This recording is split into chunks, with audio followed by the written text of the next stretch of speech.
Good evening, one and all present here. I welcome you all in today's webinar, Indeed and Interaction section on Administration Law Culture, hosted by Sri Venkateswara University, Tirupati. It's been privileged that today we have among us as our esteemed guest, Mr. P. Sri Raghuram Garu, a renowned advocate in the High Court of Andhra Pradesh. Sir, SV University Department of Law welcomes you, sir. Thank you. Thank you. Sir, now I would like to invite my beloved lawmate, Mahendra, to speak about SV University. Mahendra, can you please unmute yourself?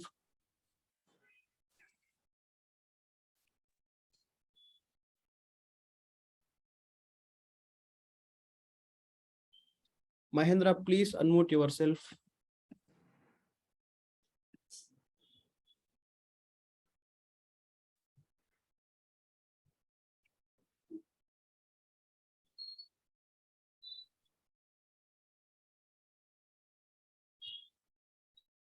I think some technical glitches. Sir, I will continue with about SV University. Welcome to. We can wait for a while. You can wait for a while. Yes. Join.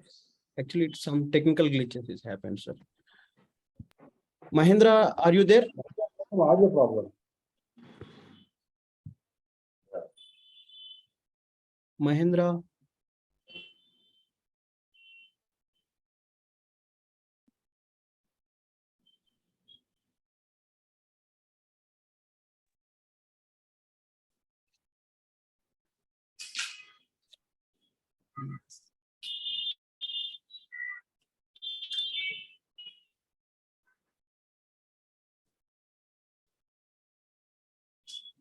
Mahendra, can you please? Yeah, am I audible? Am I audible to you now? Yes, now you are audible. Continue. Good evening to the respected dignitaries and my dear friends. I would like to start with our university. Sri Venkateswara University was established in 1954 to cater the educational needs and aspirations of people of Rayalaseema region of Andhra Pradesh. After completing 66 years excellence in teaching, research, extension and outreach of activities, the university has catered the needs of higher education, offering full range of postgraduate programs in arts, science, law, management, education, physical education, engineering and pharmacy disciplines. From a humble beginning from one college with 6 departments, the university has now grown into the second largest university in Andhra Pradesh, having 4 consecutive colleges, that is College of Arts, College of Science, College of Commerce, Management and Computer Science and College of Engineering, accommodating 54 departments, offering almost 74 programs.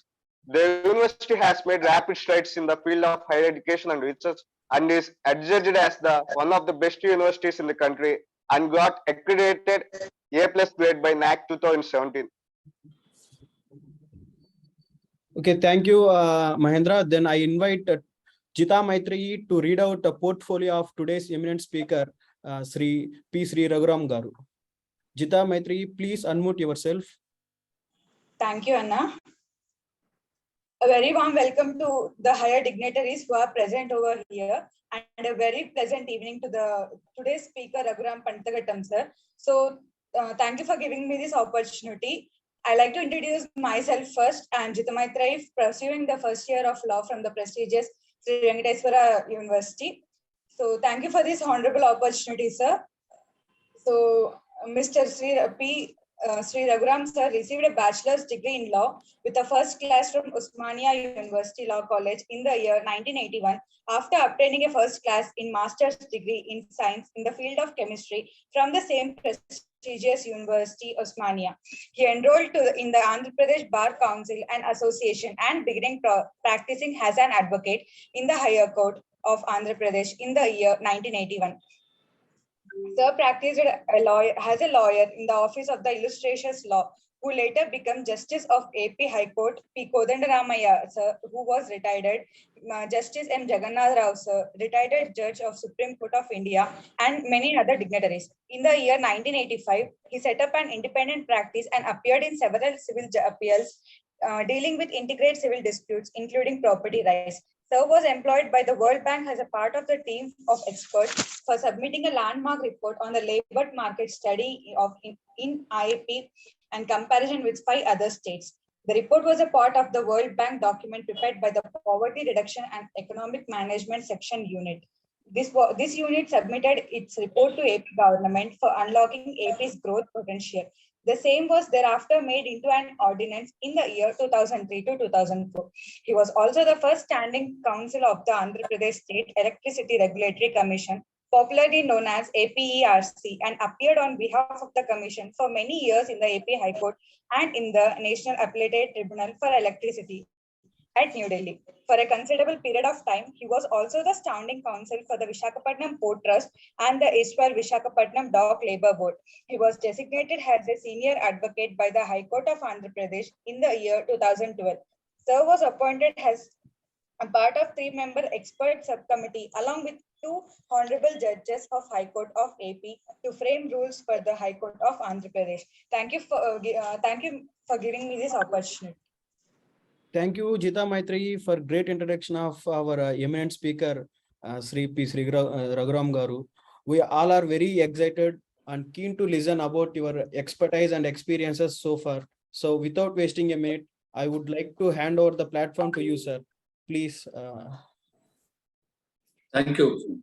Sir. Good evening to all. Good evening to the students. Good evening to the lecturers and teaching fraternity and legal fraternity. This particular platform, I am unable to see who are all there, but I assume that there are people from the legal fraternity also. So a very good evening to all of you. The topic which I have chosen is very dear to my heart because basically I'm a practitioner.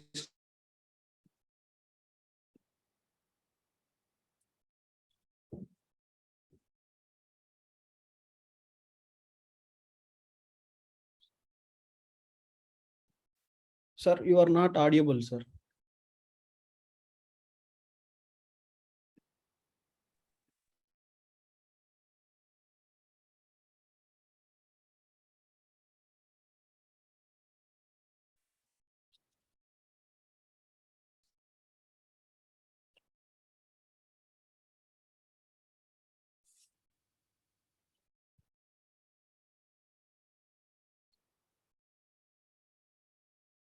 Sir, you are not audible, sir. Please, I think.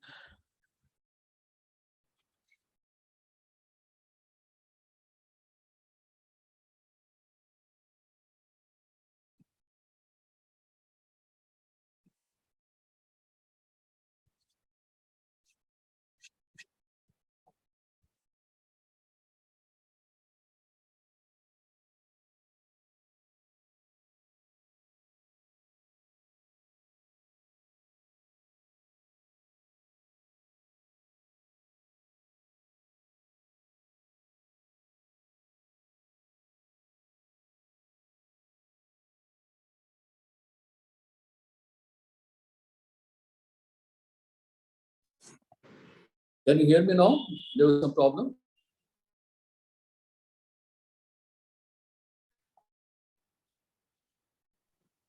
Yes, sir, you're Not audible, clear. sir. Please continue. Sir, yes, sir, continue, sir. Yes, sir. So, okay. All right. Sorry, I don't know where the mistake is. I hope it's not from my side. So, once again, good evening to all of you. So, I was on the topic which I have chosen for today evening's deliberations is administrative law culture. The topic appears to be a little new and very strange to a law faculty, but it's very dear to me because the subject administrative law is very important subject for a high court practitioner, and I've been all through practicing for the past 40 years at the high courts. Therefore, I'm a regular student of administrative law. And this particular subject called administrative law legal culture is a newly developed kind of topic which I found recently from a book written by a Bangkok professor by name Orafol Malsukam. I hope I'm pronouncing the name properly. The nation of grounds of judicial review.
We kindly apologize to the participants.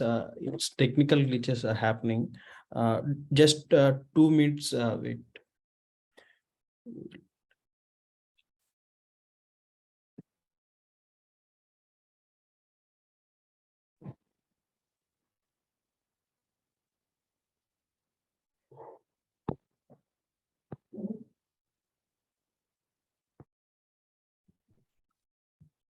I'm sorry. You're able to hear me now? Yes, sir. Now you are audible, sir. Sorry, there's some technical problem.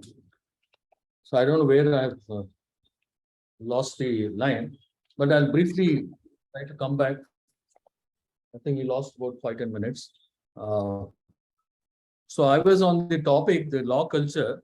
I was referring to a book called Legal Culture, Legality and Determination of the Grounds of Judicial Review by a professor called Orfal Malsukam of the Bangkok University. So this particular book compared the administrative law culture of England and Australia. So there is a lot of debate on that. So when I was going through this book, I thought that every system will have a legal culture, more so in case of administrative law. Firstly, what is legal culture? Legal culture is defined as a constitutional pattern of legal actions and attitudes in each legal system. So, in short, it is something like the pattern of development of law of that particular subject in a particular legal system. So, when I have chosen administrative law, more particularly because administrative law is a judgment law in this country. There is no statute. So if it is a statute, there's no issue of case of development of law. It is a statute made law and it is to be interpreted. But administrative law being a judge made law, it develops or deteriorates on the basis of the judgments which are rendered by the courts. These judgments of administrative law, as you're all aware, are given by the courts of record, that is the constitutional courts, that is the High Court under Article 226 and under 32 by the Supreme Court, or in appeal from the High Courts by the Supreme Court. So these judgments of the courts in administrative law, what kind of patterns they have created from the advent of the Constitution, that is 1950, in the subject of administrative law is basically my thought process and the subject which I have chosen. So what we are examining is how did the courts react to the problems arising out of administrative law? Because since it's a judge-made law, there are two aspects of this particular law, that is administrative law. That is, one, it becomes a precedent to the courts. That is, a particular judgment is rendered by the High Court under administrative law. It becomes a precedent to the court in subsequent judgments. It also becomes the rule of law for the administrators, the executive, who have to follow these rules, because there is no statute in administrative law in this country. Unlike some of the countries, in US, this Administrative Procedures Act is there, and similarly in France and other areas, countries. Most of the countries nowadays have statutes under the administrative law procedures. We do not have. Therefore, for every aspect of administrative law, it is a judge-made law which occupies the field. Therefore, it is a guidance to the practicing lawyers and the in judiciary as a precedent, and also a kind of a rule for the executive. Now, that is the focus of my focus on this subject. So I am examining in this my speech what is the legal pattern our High Courts and Supreme Courts, more particularly Supreme Courts, have created in the field of administrative law. Mr. Kalyan has asked me to address this particular, today on any subject of my liking. At that time, I did not know the cross section of audience I have, but I am told that most of the audience are students.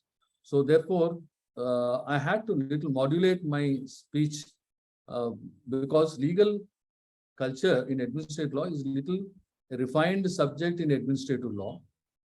And most of the students might not have even got introduced to the subject.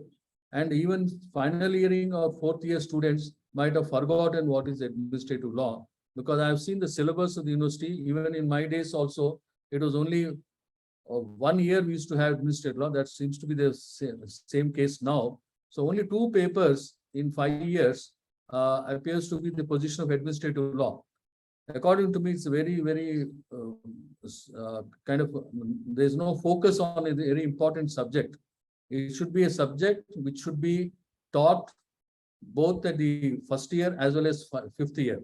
Because as you enter into the profession, that's why I will take you to a virtual, I'm now trying to explain the fundamentals of administrative law for the sake of our students who are not introduced, or who have forgotten the administrative law for a while.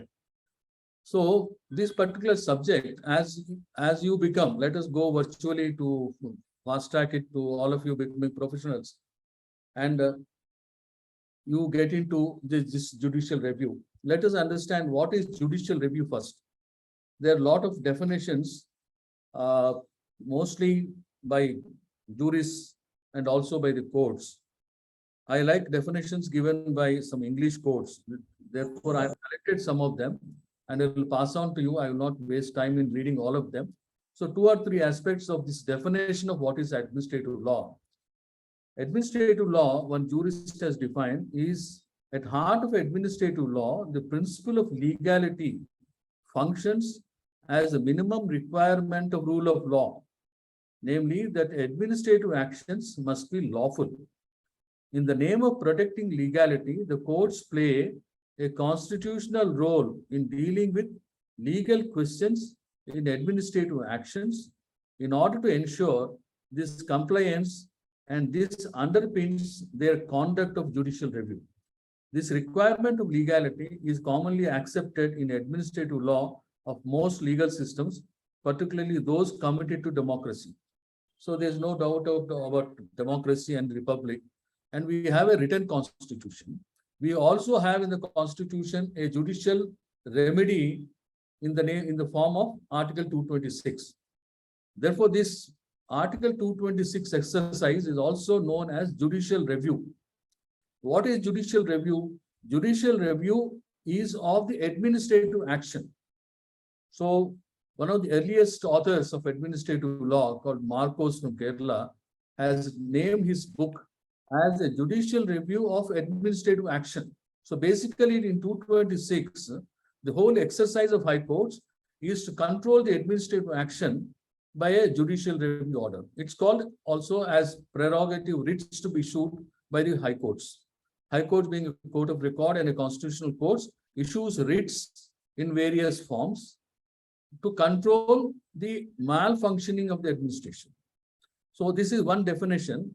These are the terms which you should also be little acquainted. That is, judicial review is one word which is akin to the exercise of power by the High Court under 226. Another definition by a English court judge is that judicial review is a critical check on the power of the state, providing an effective mechanism of challenging the decisions, acts, or omissions of the public bodies to ensure that they are lawful. So in other words, the rights of the citizen which are affected by the executive in their administrative action is checked and controlled by the judiciary. Another definition, or two or three definitions, will give you a correct idea of what is this administrative law. The definition by Chief Justice Gleeson of the High Court: all public power must be based on law. This is the essence of principle of legality, the establishment of overriding legal limitations upon the power of governments and parliaments, declared and enforced if necessary by judiciary. So there are such definitions. Broadly speaking, in one word or one sentence, it is the judicial control of the administrative action. Now, let me take you to a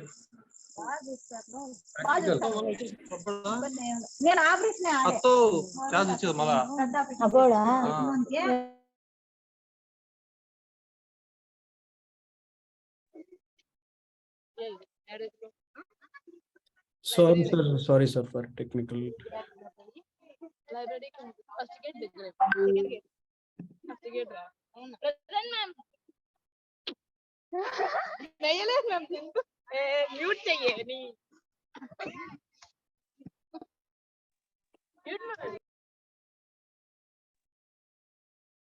So sorry, sir, for someone unmuted. Sorry, sir. You will continue, sir. Sir, you can continue, sir. You are mute, sir. You are in mute, sir. Please unmute, sir. Sir, please unmute, sir. You are not audible, sir. Okay.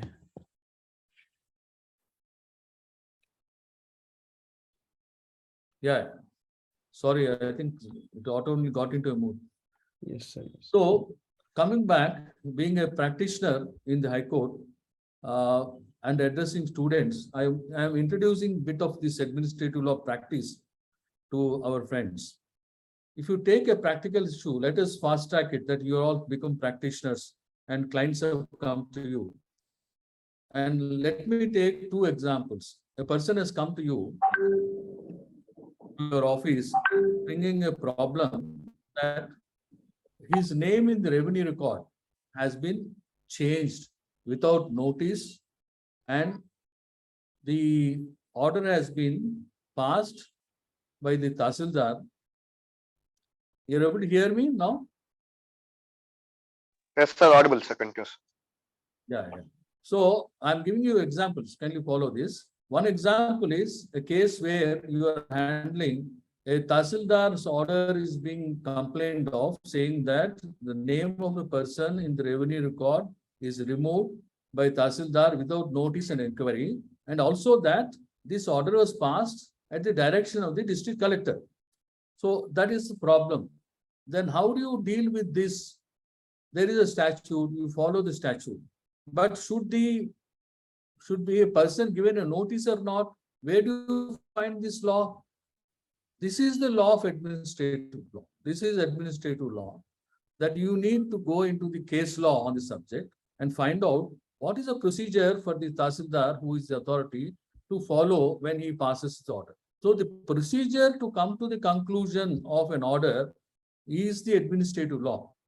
So Wade, eminent administrative law author, has defined judicial review as the process by which they come to the conclusion and not the conclusion itself is to be questioned. Order, but you can always question how the executive authority or the administrator has proceeded to conclude his judgment or his order. So this is the administrative law principle. It's very important principle. Its review is review of the procedure, not of the substantive decision made by the authority. I'm giving you examples so that my friends can follow as students. Second example can be a case where a tender is floated by a company calling for bids from persons who would construct a particular facility in their property. And the complaint is that though your client is qualified, he has been disqualified and they have not followed the procedure, and somebody is favored to the party who has come before you. In the second question, first question, first example, we have government as it is as a person who has committed this infraction. Therefore, whether writ lies against the government or not, there need not be any difficulty, because we go to Article 12 of the Constitution. All writs can be issued only against those persons who are defined under Article 12. That is the state of the central government, local authority, or other authorities. Since in the first case, it is a government, there is no difficulty about coming to conclusion that you go to a writ court and file a writ petition. When it comes to the second part, we are talking about a company. So whether a company can be proceeded with against in a writ court, it will be an issue which a lawyer will be concerned with. And whatever be the illegality, firstly, whether you can maintain a writ or not will be the point which you will have to examine before taking them to the remedy. In that, there are line of cases by the Supreme Court and the High Courts interpreting the word other authorities. Other authorities have been interpreted to mean not only the local authorities, state and central government, but those of the authorities where there is a governmental control. In a leading case called A.K. Kraibach, the word used is deep and pervasive control of the government. The government has deep and pervasive control of that company, then it is an authority under Article 12, and you can file a case against such authority under Article 226. So in the second case, if it's a matter of a company where it is controlled, the shareholding is that of the government and the director's appointment is that of the government, or there are again three, I don't want to go into details. I'm only trying to show the contours of administrative law because I'm addressing mostly students. So these contours are that firstly, who are the respondents against whom you can exercise judicial review? That is the government and the other authorities. Other authorities' expansion is made by courts. So we come back again, a pattern created by the courts in the interpretation of other authorities. From the principle of saying that government should have a control, they have gone to deep and pervasive control. They said shareholding, ownership, These are all the tests for Article 12. These are all judge-made laws. Constitution says only other authorities. If you just read the Constitution, Article 12, you will find other authorities. But whether the particular authority or the company or a society falls under Article 12 or not, you need to go back to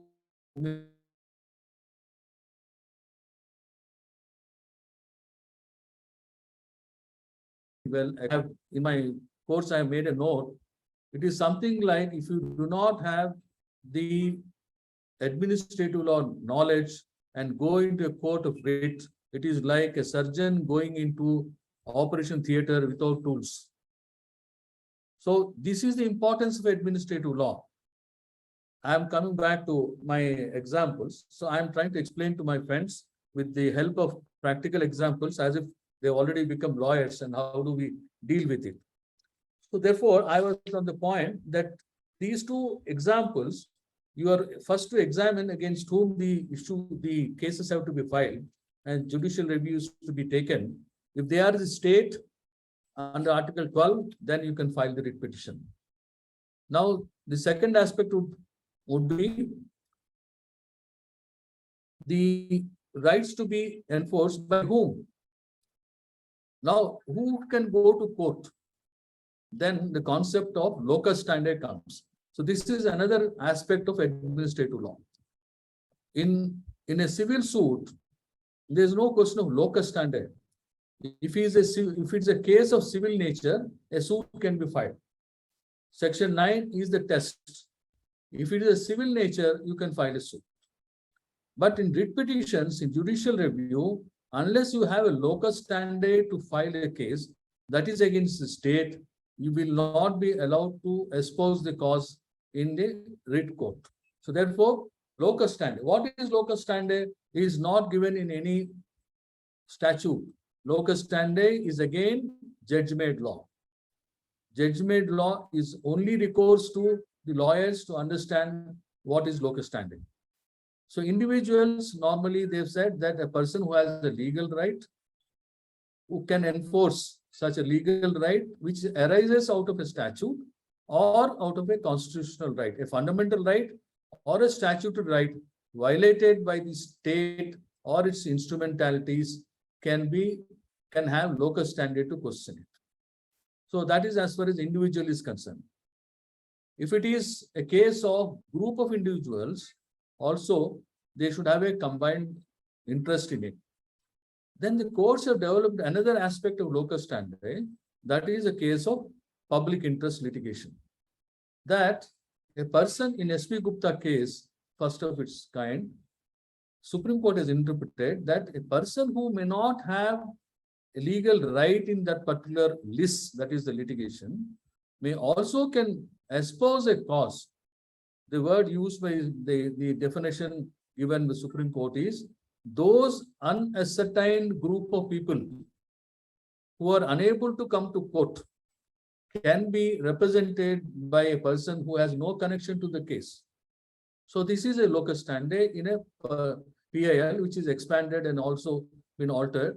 Again, I am emphasizing this is a judge-made law. PIL is not a statute law, it is a judge-made law. So administrative law aspect of PIL is a very great development. I'm making clear at this stage itself that one of the points, according to me, the legal patterns, the culture, legal culture our Supreme Court has developed is the public interest litigation. So our country can proudly say that we have developed a legal culture in administrative law by developing the public interest litigation part in administrative law.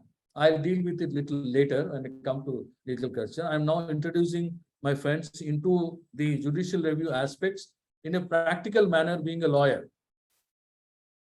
Then I have already dealt with Article 12 and your locus standi also. Then comes, what are the actions of the authorities we can question?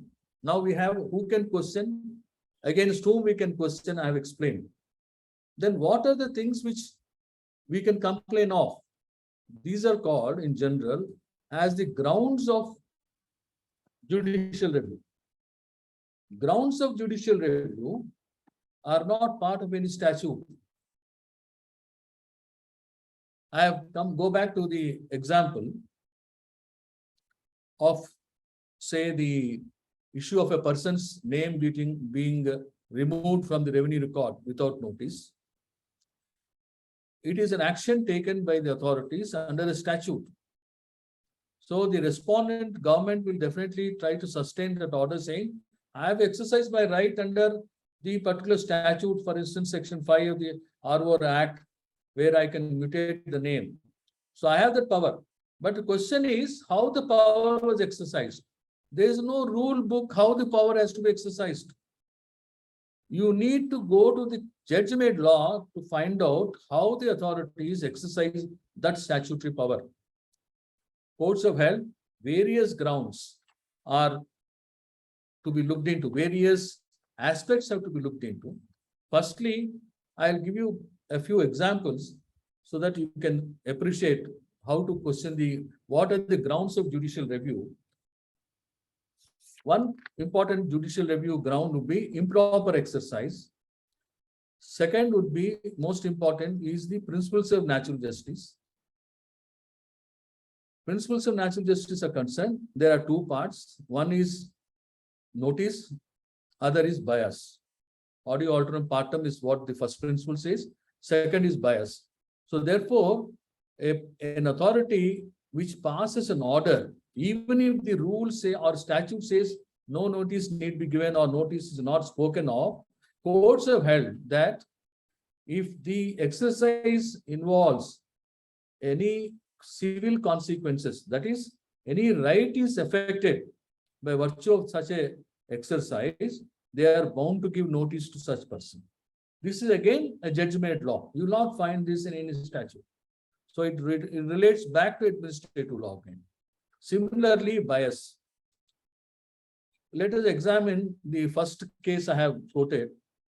When an order is passed by Tahsildar at the instance of the district collector, what is wrong with it?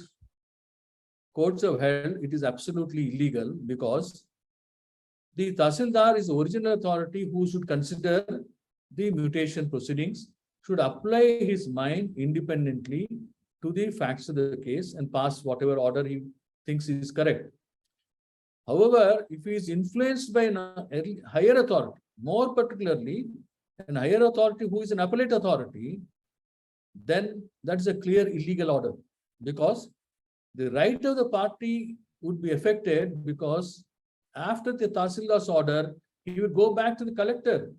Collector has already decided that the order should be passed in this fashion because he directed the Tahsildar.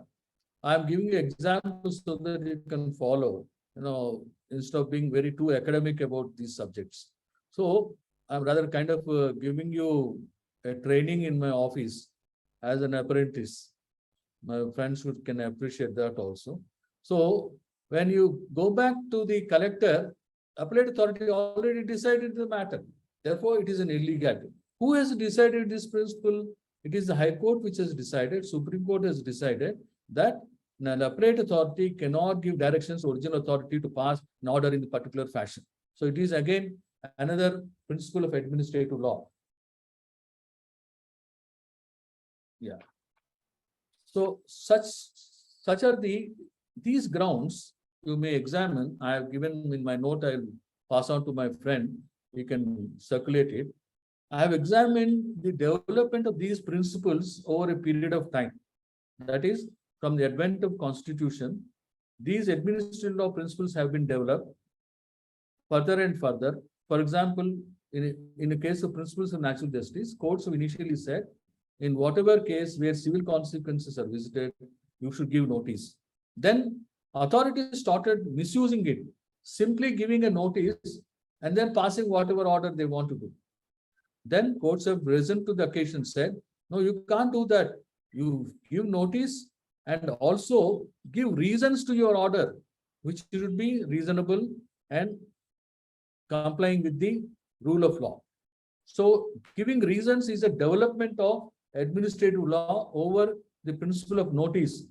So courts have always developed one after another principles through their judgments to control the mischief of the administrators. Not that every administrative action has mischief.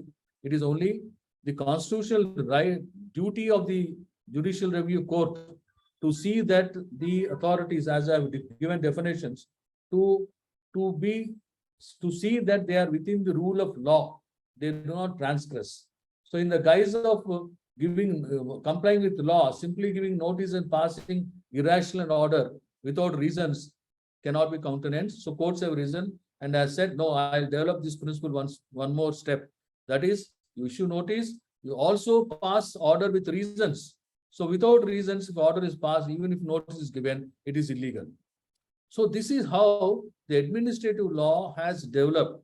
This is what my principle of legal culture I am talking about in administrative law, that courts have risen to the occasion to control in India very well in a socialistic constitution. I'll explain further on this point. So kindly try to note the string which is passing through, how the law is developed by the courts to control the administrative action. So this is another ground which I have given example.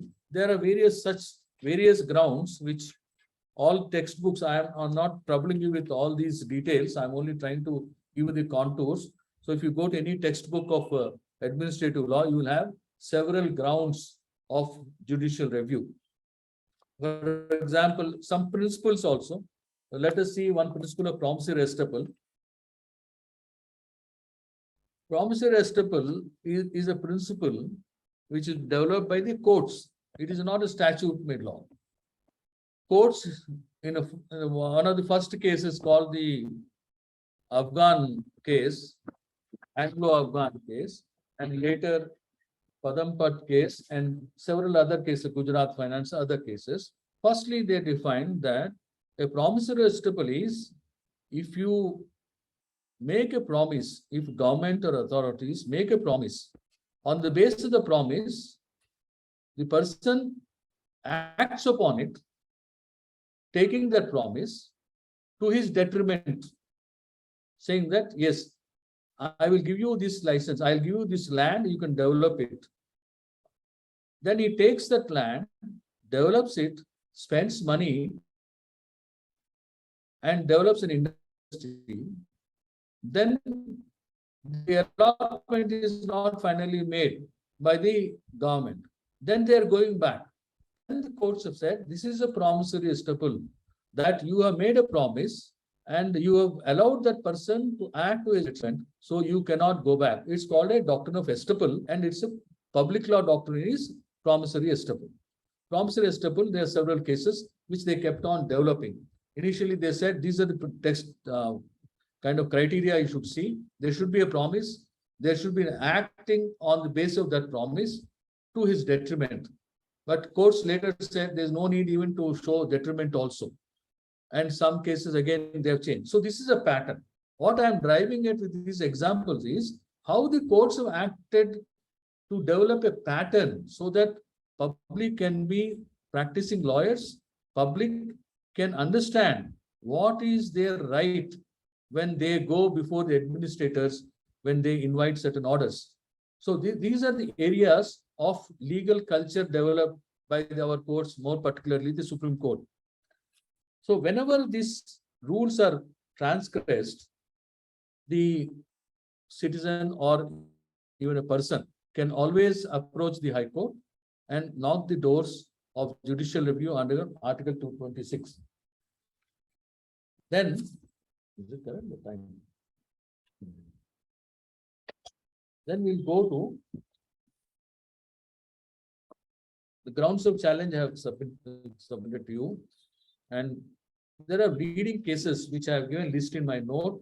I don't want to dwell with these cases in detail, but kindly see what I'm trying to say is that Indo-Afghan case is a case which was delivered sometime in 1960s. And up to 2002, 11, 12, there are several cases which has improved the restable. So this is a pattern of cases which you should examine, see how the law has been developed by the Supreme Court in various subjects. I'll give you some of the topics.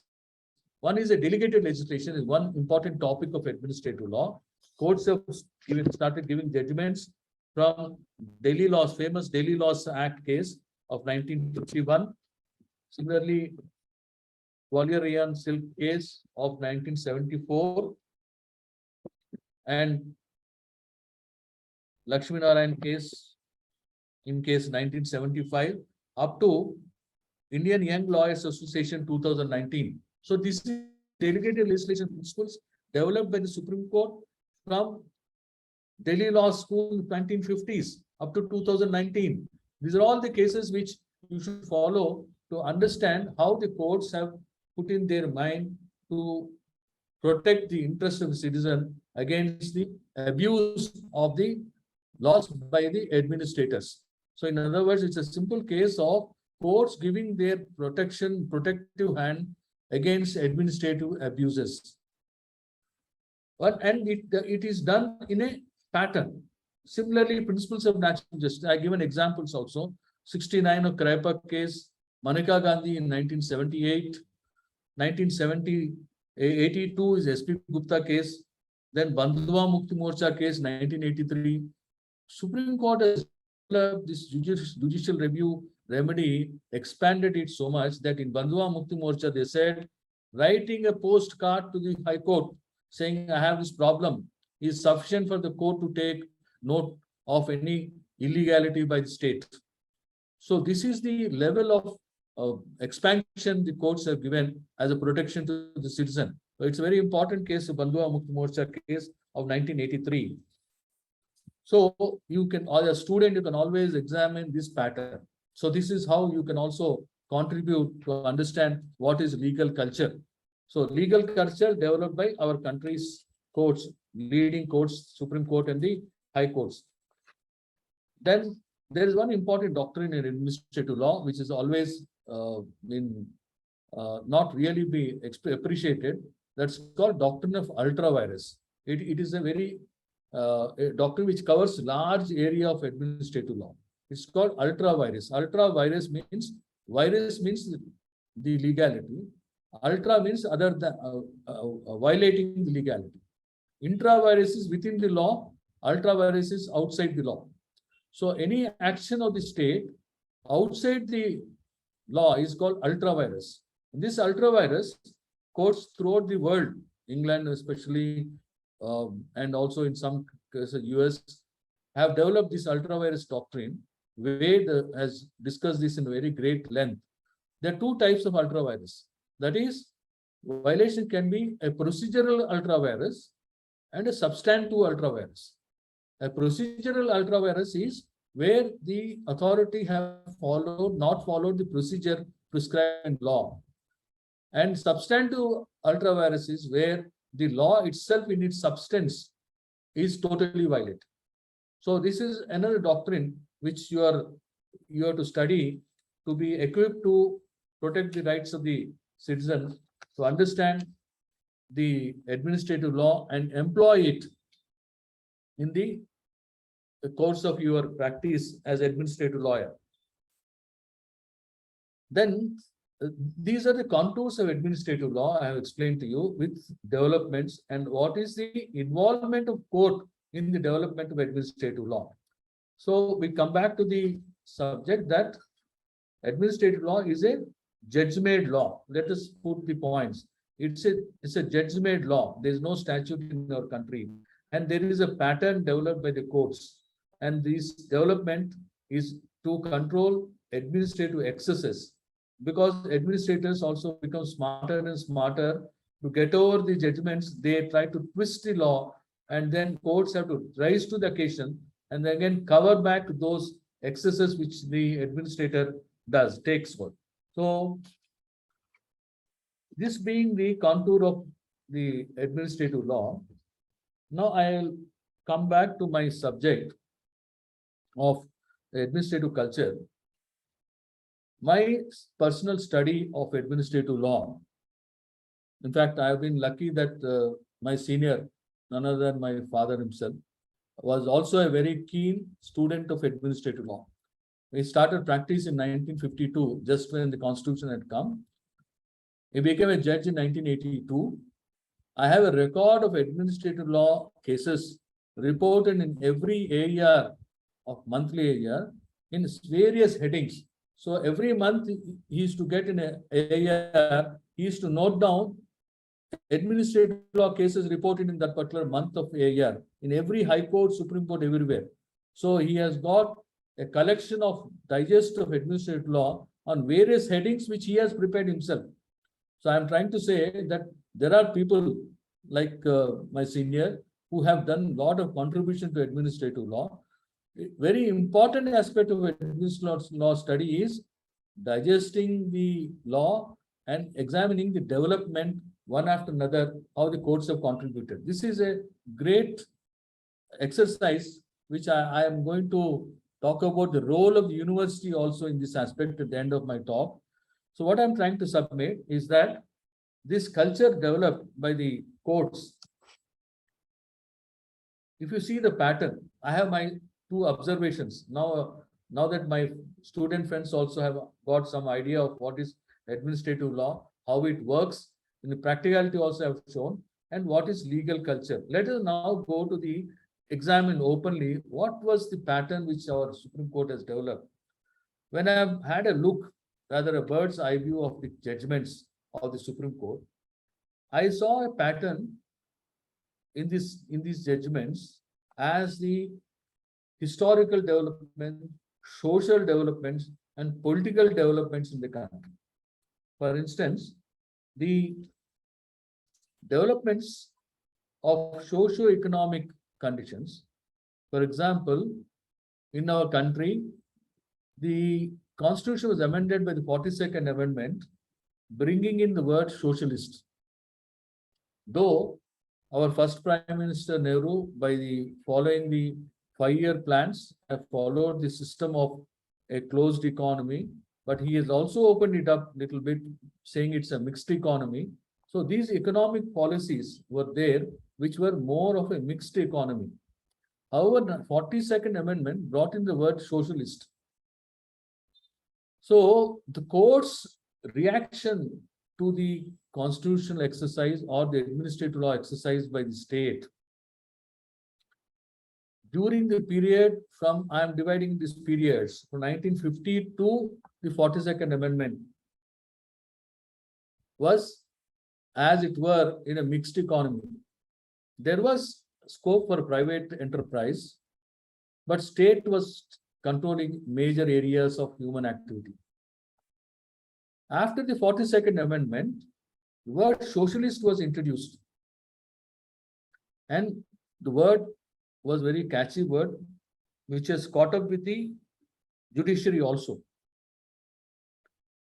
When a socialist state exercises power, it has control over the citizen on various fields, almost every aspect of human life.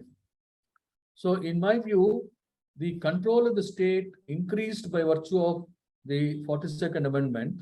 Of course, we had the unfortunate saga of emergency. Let us forget about it. It's not an administrative law issue. Therefore, I'm not dealing with it. I'm only saying that socialistic, I'm not saying for or against socialism also. Basically, I would prefer socialism, but I would not saying anything for or against. But socialistic word used in the Constitution has given government several controls, several statutes were enacted which controlled various aspects of human life. So courts became little suspect. They became little more, though judges were also of the socialistic background, were very liberal in interpreting this law and protecting the citizen against the socialist state. I am talking of the era of early 1980s, 78 to 80s, where judges like, I will not give names, but it is in the public domain, nothing wrong. There are judges like Justice Bhagwati, Justice Krishna Iyer, Justice D.A. Desai, Justice Chinnapareddy. All these judges were having a idea of socialism, and they had certain favor for socialist ideas. In fact, there was an article in the public domain by H.M. Sirvai saying that Marxist on the bench. This was a topic to which Professor Upendra Bakshi reacted saying, don't judge judges. So this topic was hot topic. Why I'm talking about this without expressing any opinion on this, I'm saying that that was a period when there were political changes, and political changes brought in constitutional amendments. Constitutional amendments brought in the variance in state power. State power was controlled by those judges who rose to the occasion. And according to me, administrative law flourished during the period of these eminent judges like Justice Bhagwati, Krishna Iyer, D.A. Desai, who have engineered judicial review in such fashion that they protect every aspect of Indian citizen. Though government is trying to control every aspect of the citizen, and courts were trying to protect it against such infractions by the state. So this was a pattern. I am on my point of legal culture.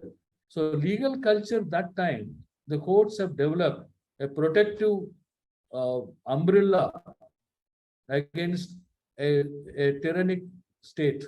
So that was the culture which the Supreme Court developed, basing a political development and a socio-economic development. There is another aspect, another phase of socio-economic development, according to me, from 1995 or 94, whatever, liberalization started.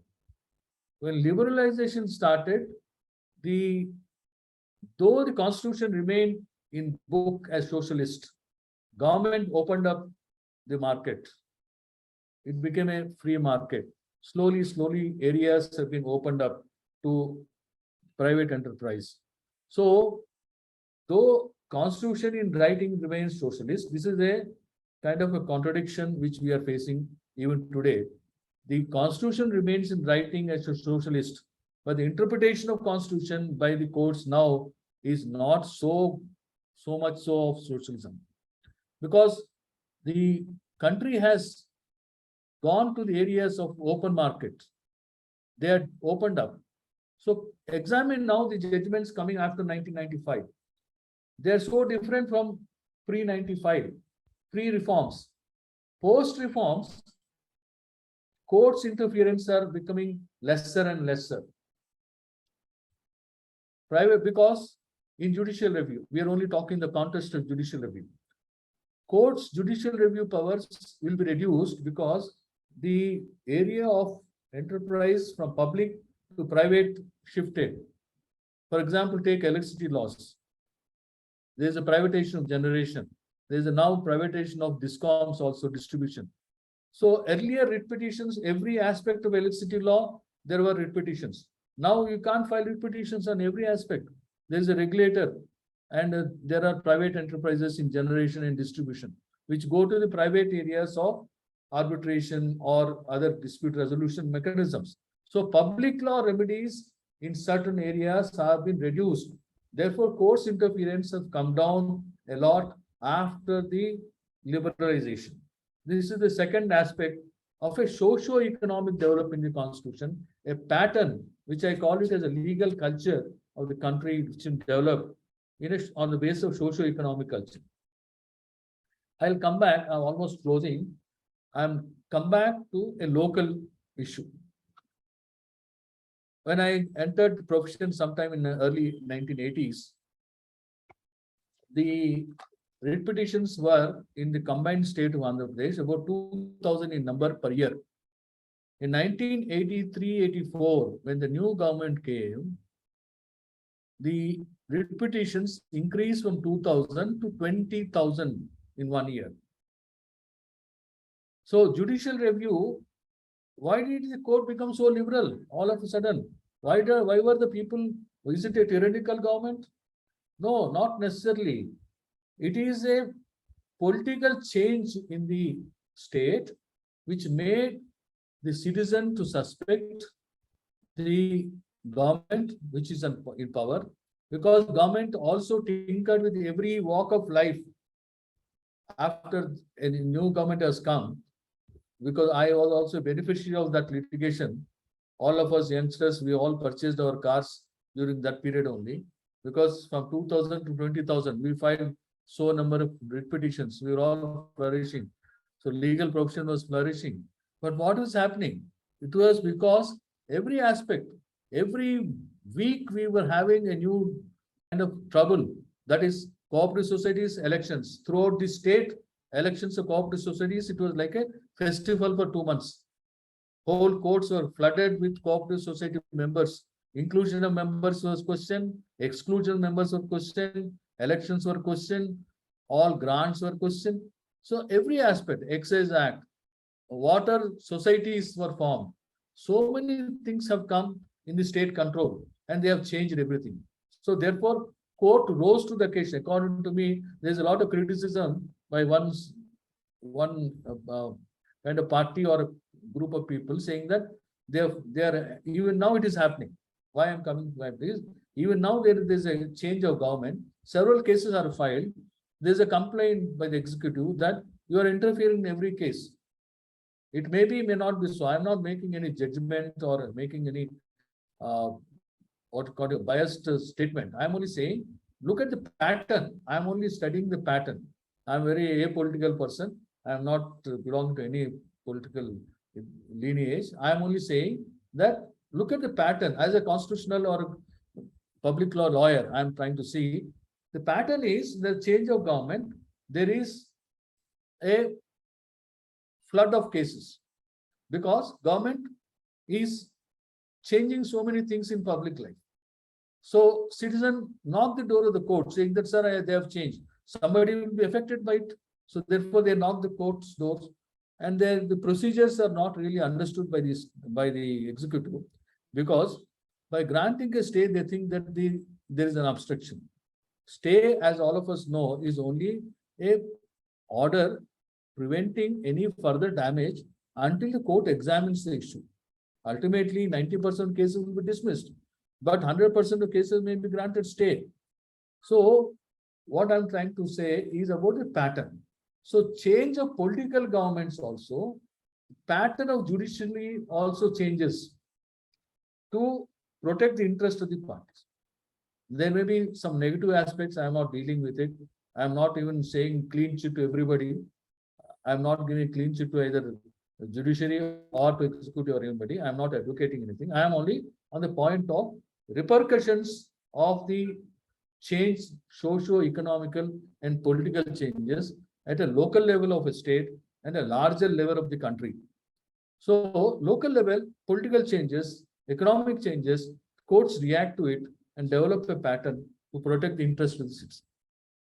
There may be some excesses in the court also, that they may have liberally granted stays, cases where it should not be granted, granted. So that's all in the forte of the court. They may not. You may file appeals, you may file vacate stays, all those things, or you may do whatever. But court has to react. If they don't react, then it is a danger to the constitutional rights. So this is the patterns, legal culture, which courts have always developed in the country. So I have taken you through the political, socio-economical culture.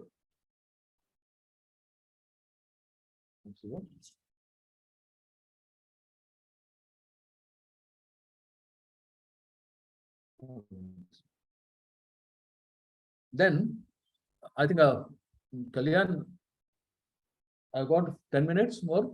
Yes, sir. Yes, sir. No problem, sir. You can take, sir. We have so much time. Yeah. Okay, just 10 minutes I wind up. So I have now shown you we can study this kind of patterns in this administrative law. This is the most important subject where this kind of patterns have to be studied. What is the purpose of studying the patterns? What happens if legal culture, there is a pattern? What is the effect of it? Why should we study? There can be three questions. First, we understood what is legal culture and as employed in administrative law. Secondly, why should we study it? We should study it because we know how the judiciary is reacting.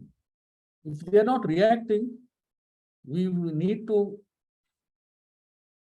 kind of activate some areas where court need to react and then protect the interest of people. Suppose courts have failed. For example, ADM Jabalpur case in Constitution after emergency, there is a debate that Supreme Court failed.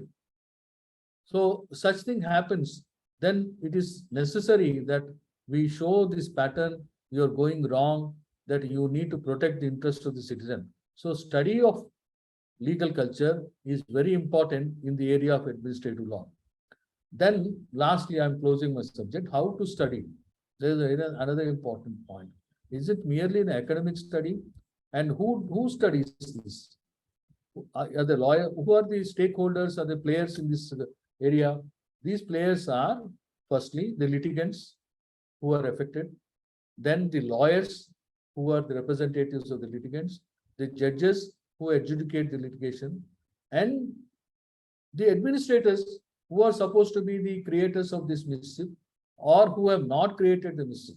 There may be wrong cases. Therefore, there may be cases where administrator has not done anything wrong, but cases have been filed and they have to be protected by the state government leaders or somebody like that. So therefore, these four players are the stakeholders of this subject. They need to be alert on these patterns. Who studies this? Who is going to study? What happens? How this development takes place? For a few minutes, I'll deal on how this law develops. I have already said it. I put it in a pattern. A litigant comes, a lawyer takes the cause to the court. Court gives the judgment. The judgment, because it is High Court or a Supreme Court, they are all called courts of record. The courts of record judgments are to be preserved. They form as a precedent. This is a constitutional provision. It's a precedent. So court will have to follow their own judgments. So the judgments are recorded. How are the judgments recorded? They are recorded in court journals. Unfortunately, the journals are all controlled by the private companies. We have a central legislation called Indian Law Reports.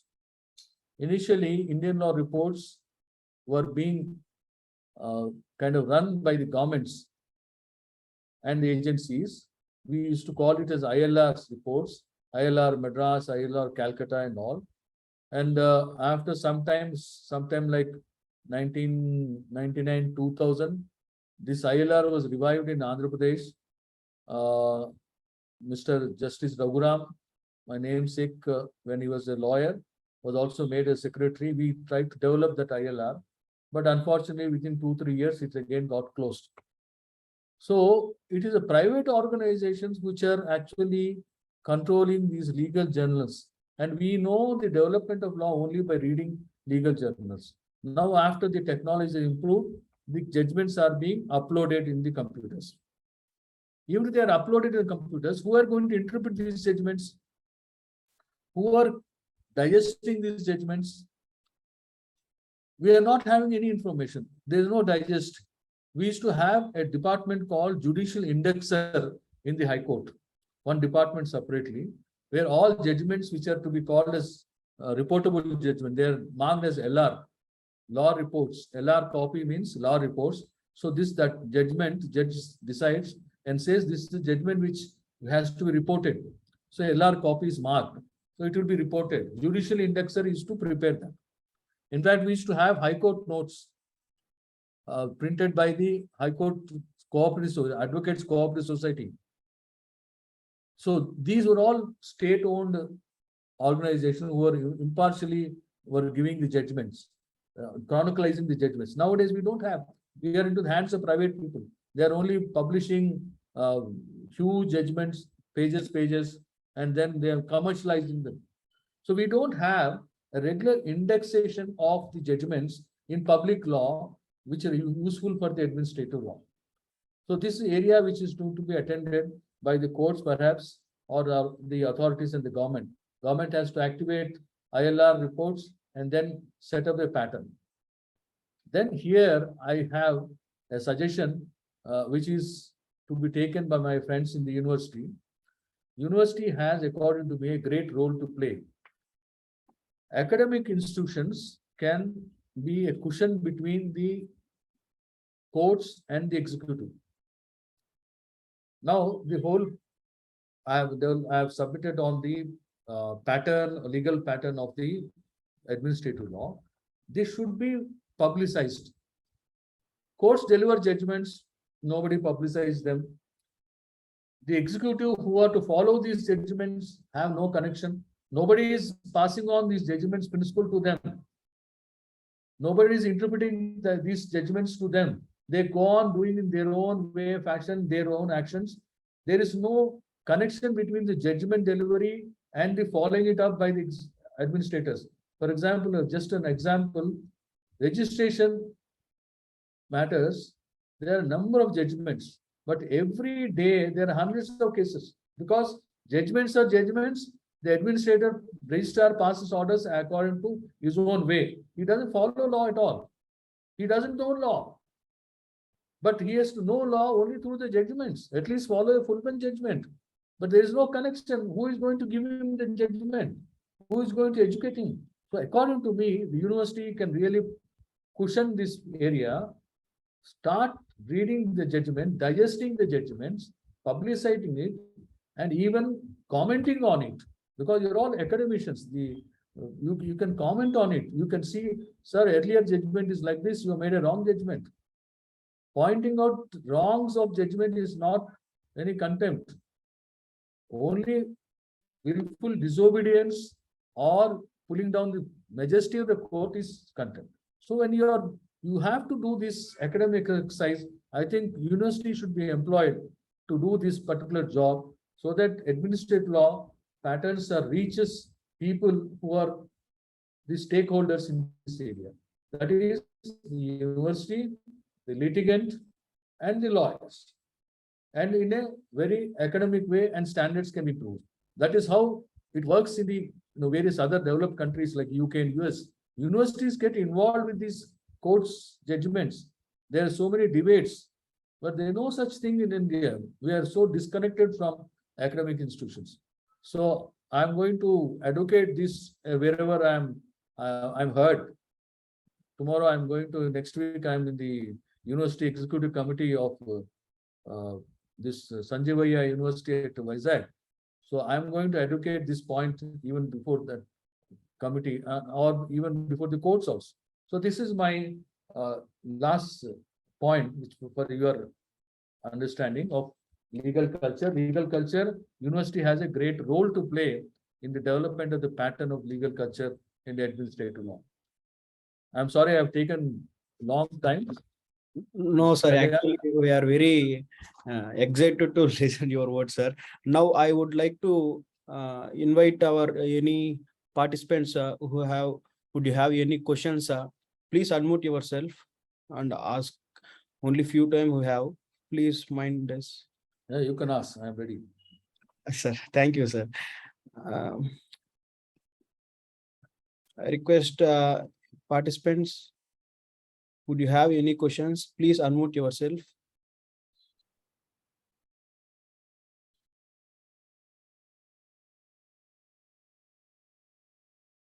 There are no questions. They're all very impressed, or they are not understood what is.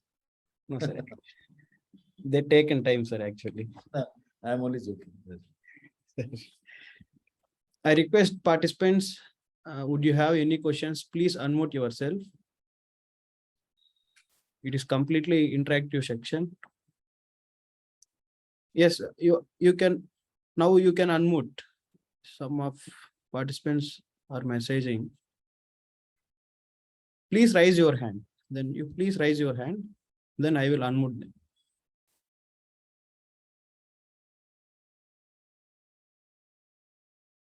Yes, Varunji, you are now unmuted. Good evening, sir. Yeah, good evening. The question which I would like to ask you is that when a public authority rescinds from a representation made to a person, will judicial review doctrine be applied to check on it? You mean to say a promise? A representation made by a public authority to any citizen, if they rescind from it. What you are saying is, that's what I'm saying, that if it's a mere representation, not supported, not fructified into a promise, it will not be enforceable. If it is a promise, it goes to the extent of be called as promise. What is promise is again defined. So if it is a promise, then they are stopped from going back. On the promise, courts have held that you should also act on that promise and must have done something. For example, I have given that example also. They said they would allot a particular piece of land to you, and you enter the land and then make some development. Ultimately, they don't execute a sale deed. Then it amounts to acting to your detriment, and it's a promissory estoppel.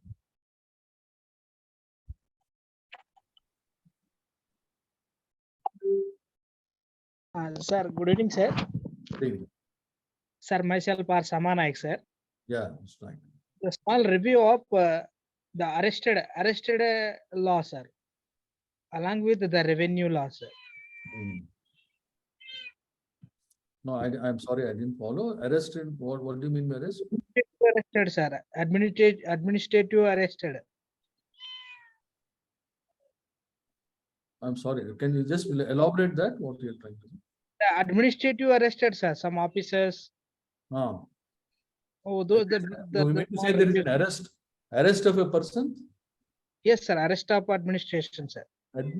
Arrest of administration? I didn't. Sir, arrested law, sir, I think. Emma? No, I didn't. Arrested law, sir.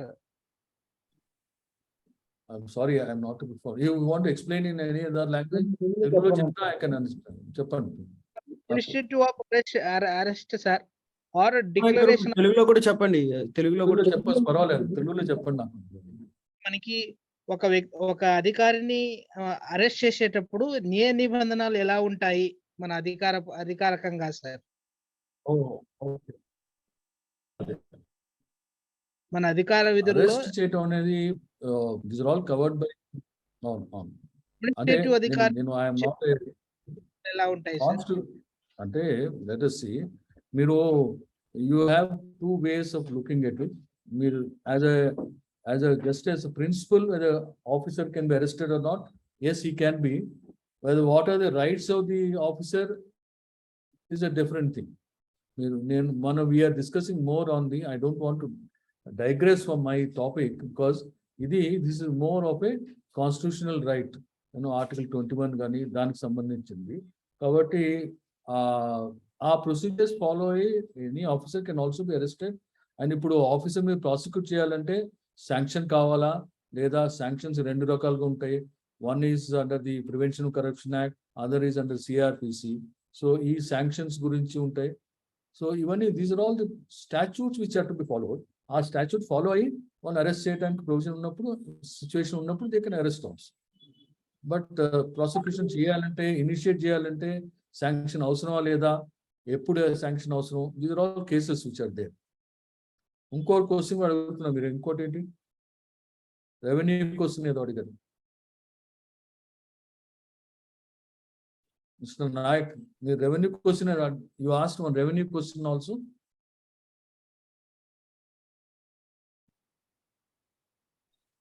Okay, Thank you, sir. yeah, we will go to the other person. Kalyan? Yes, sir. Yes, sir. Kalyan, Yes, ma'am. You are audible, ma'am. Now you can ask me. Thank you so much, sir, Yeah. for explaining notices, audio alterum partum, nemo debetus, judex, the biases of different kinds, personal biases, official biases, and pecuniary biases. Really enlightening session. Thank you so much, sir. My question relating to basically the delayed justice is denied justice. My Yeah. question focusing on that one. Coming to the notices, sir. Parties generally rejecting of notices, again, sending up notices, rejection. So just for the preliminary step, for issuing and taking the notices, it is taking 1 year in my observation. Just for the preliminary step, it is taking 1 year. For other inquiry, trial, investigation, so many procedures should be followed. So for preliminary step, it is taking 1 year, means for other 8 or 9 steps, it is taking further 9 years or 10 years. So the delayed justice, my thing, in my observation, what is the it may be because of the lack of infrastructure, judiciary, and there are so many reasons for delayed justice. So that after the death of the person, the share is allotted in so many cases, and after the retirement of the person, the promotion is allotted. So is there any justice in delayed justice after 10 years? If the judgment I got, so is there equal distribution of the budgetary allocations towards the judiciary? So I think only 0.02% is allotted towards the judiciary. That is why lack of infrastructure, lack of judges, a heavy burden on judges. All these are reasons, and so basic principle of preamble is that the social justice, economic justice, every kind of aim of all our laws, what we are going through, the justice must be done. If the delayed justice is denied justice. Okay. What, madam, what you are talking about is the delay in the disposal of the case. You mean to say that? There is no limitation. Is there any limitation for filing of the cases? Is there limitation? For disposal of the cases, no limitation. Yeah, I'll explain to you. There are two delays actually. What you are talking about, I understand, is about the adjudication delay in the high courts or the courts.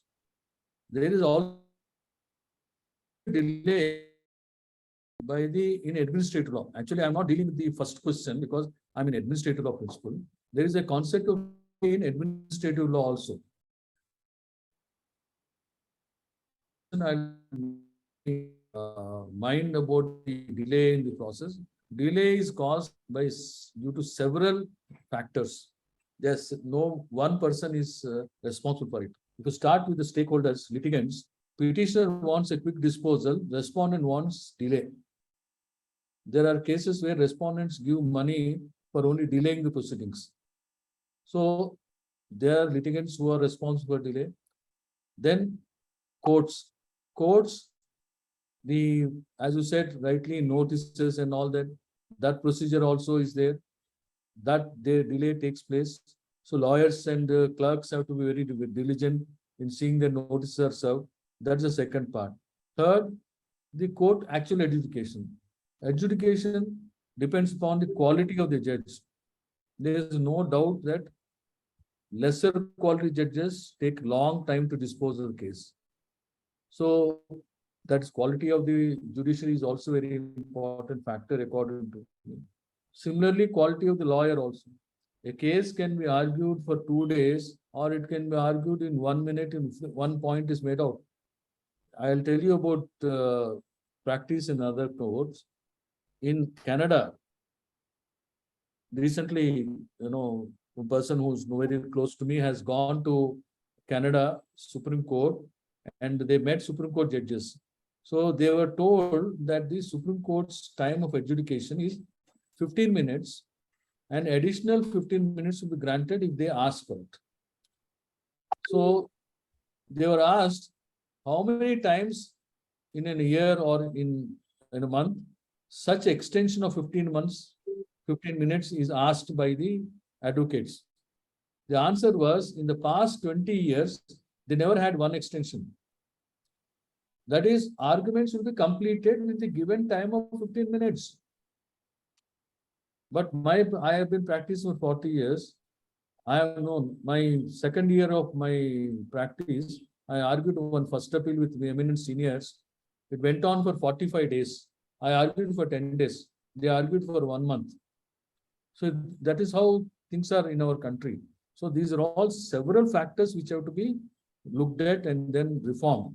As you said, number of judges. What is the use of number of judges if there is no quality? So this is another aspect. So these are all aspects of disposal, minimizing it. There needs to be a very conscious effort, a contribution by every stakeholder from the government, from the judiciary, lawyers, litigants. All of them, unless cooperate, this will not improve. It is already deteriorated. It has lost its what you call credibility long back. Second part, administrative law delay also, maybe you are not questioned it, asked the question, but so there's very important aspect of delay in administrative law. Per se delay, there is no time limit. For example, I apply for a license, apply for a allotment of land. There is no time limit with the administrators. They can take any number of years. Allotment takes 20 years, 10 years, lifetime. So there is such a unlimited time available to administrators in their exercise of executive power. This in England have said that the delay per se is actionable. There are cases, and I argued that in the High Court, relying upon English cases. So this also has to be activated. The second part, though you have not asked, it has come to my mind, very important aspect of administrative law, I have said. Right, thank you, madam. Next. Yamunasri. Yes, sir.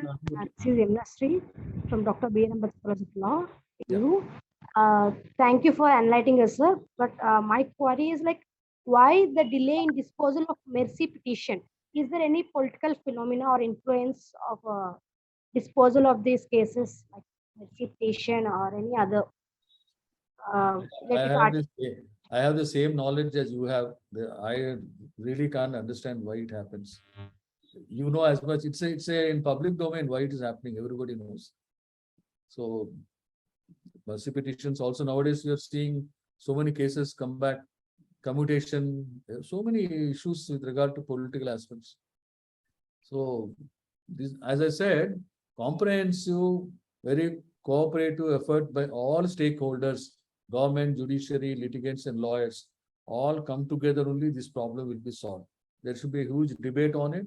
There should be consensus, and people should work on it. Otherwise, this goes on. This delay is really killing. The institution already lost its credibility. I'm sorry, being a lawyer, I'm so helpless. Justice is one of the basic principles of preamble. Justice. So Yes. Yes, anybody have doubts, please raise your hand. Or please unmute yourselves. I request any participant have doubts. Hello.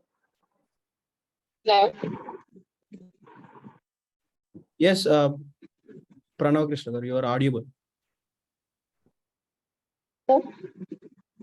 Yes, madam, you are audible. You can ask me. Sir, good evening, sir. First of all, thank you so much for the insightful session. Got a brief description about how actually administrative law is and how it is applicable to the from the High Court level, say from the district courts to the Supreme Court levels. How we have to take it across. You have given a very good insightful session, sir. So I have only one question, sir.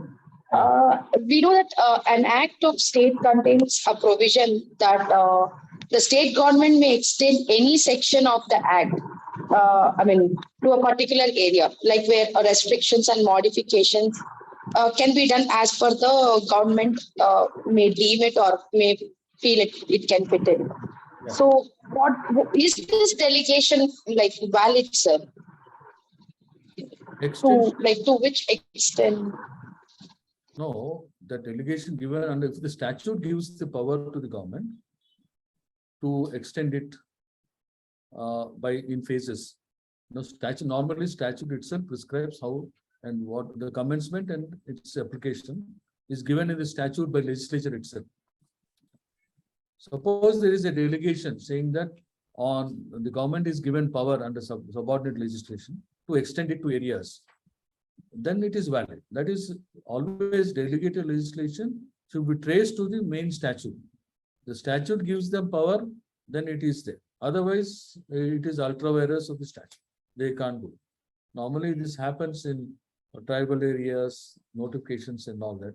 There are judgments, I think 1989 Supreme Court, you can refer to that discretion. This is Senior Superintendent Post Office versus Izar Hussain, 1989 Supreme Court 2262. It's in the area of delegated legislation. Yes, sir.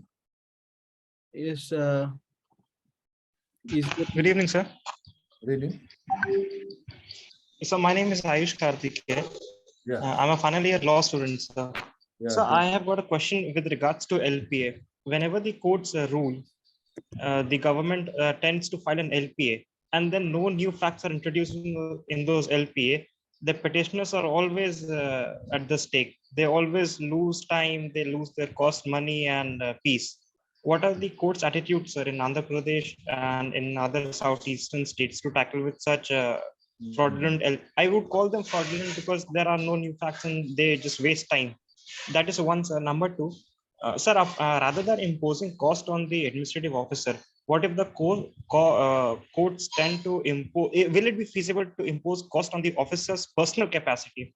Because their actions are directly contrary to the spirit of the legislation, sir. And three, sir, when, for example, sir, in the North Delhi Municipal Corporation versus Ayurvedic doctors, the Supreme Court held that these doctors, they perform the same duties in comparison to the allopathic doctors, and therefore they should not be discriminated.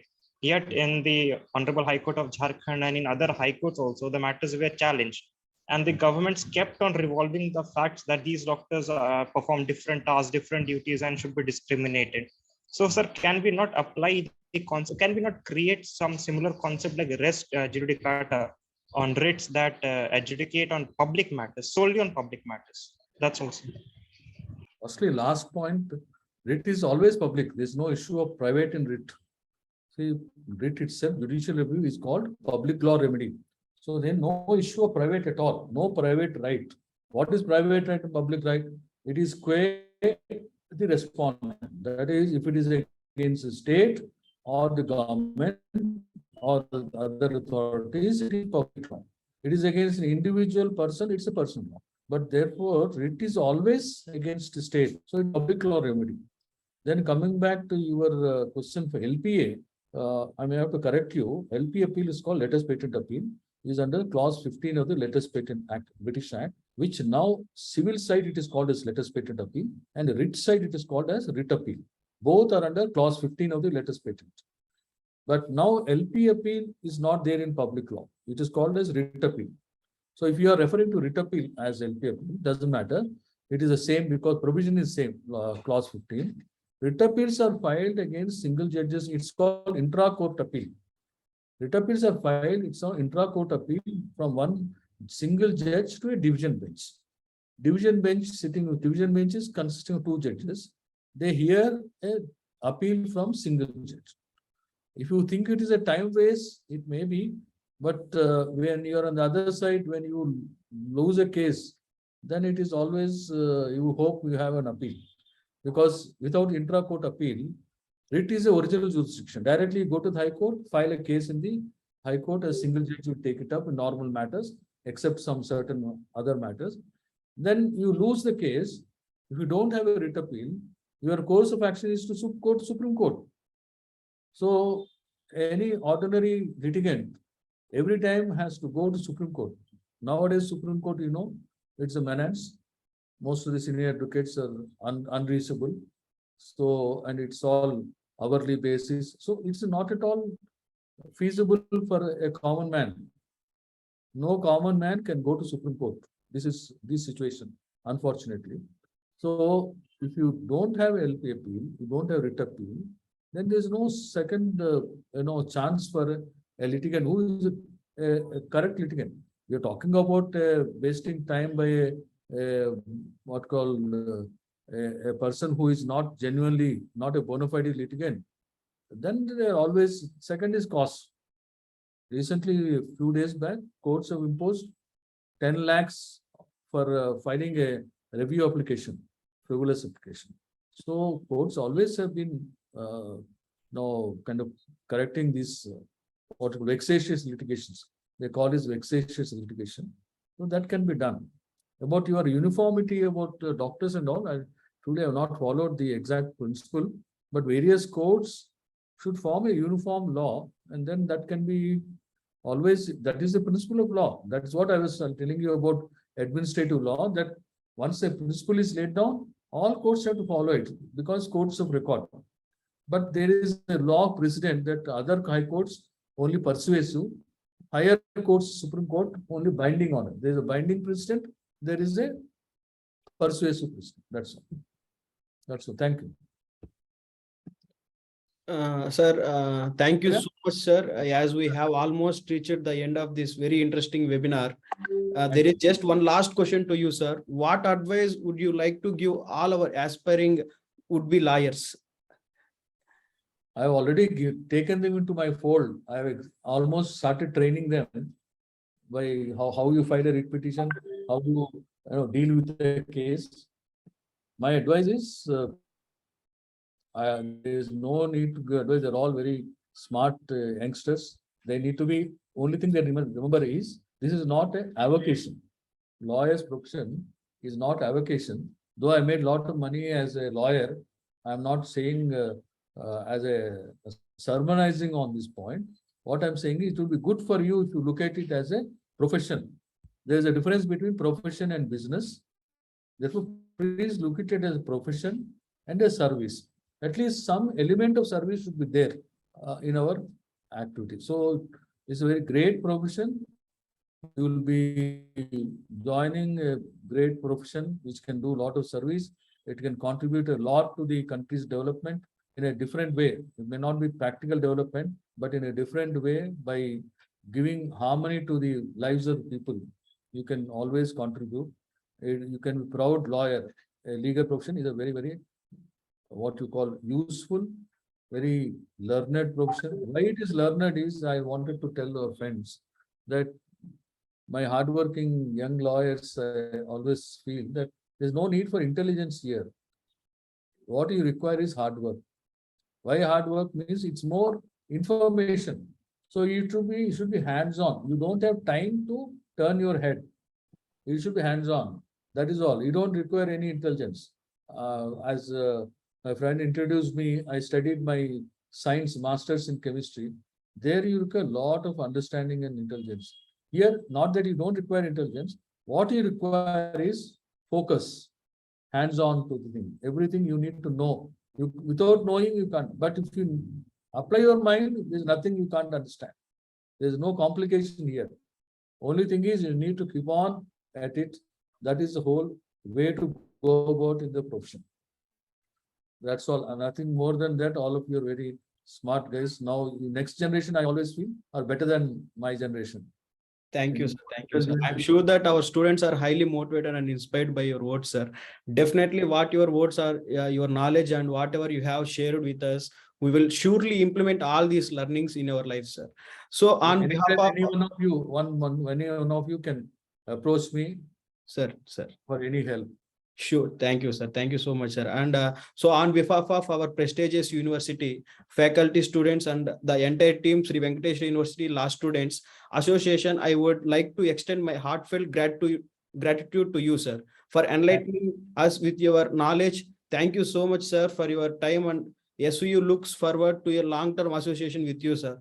If possible, whenever you come to Tirupati, please visit our university, sir. It's humble, kind request to you, sir. Why? Because physical meetings are conducted now, sir. Right. And foremost important, our Zoom sponsors, IGNA Legal founder, High Court advocates are Sridevi Jampanam and Bhaskar sir. You both are a high inspiration for us. Thank you so much for providing the Zoom message for us. I, on behalf of a whole team, express thank you to everyone who are involved either directly or indirectly to make this event a grand success. I thank one and all. Have a pleasant time. And thank you so much, sir. We will see you soon, sir. Thank you. Thank you, all of you. Thank you so much. Very nice. It was a pleasure. Thank you, sir. Thank you.